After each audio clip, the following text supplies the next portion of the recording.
আলহামদুলিল্লাহ, শহীদ ওসমান হাদির জানাজায় অংশগ্রহণ করতেছি, আমার কাছে ভালো লাগতেছে। এবং আমরা কোরআন তেলাওয়াত করেছি।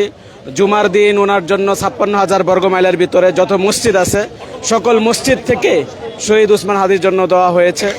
আমি দেশবাসীর কাছে এটাই আবেদন যে আমরা শুধু জানাজা নামাজ পড়েই আমরা ক্ষান্ত হব না। ওদের স্বপ্ন পূরণে পাশে থাকতে পেরে আমরা গর্বিত। শহীদ ওসমান হাদির যে কথা ছিল যে অর্থাৎ তাকওয়া ফরেজগারির কথা এবং সুষ্ঠু বিনির্মাণের কথা এবং ভারতীয় আধিপত্যবাদী যেন বাংলাদেশে বিস্তার করতে না পারে, এই কথা যেন আমরা বাস্তবায়ন করতে পারি।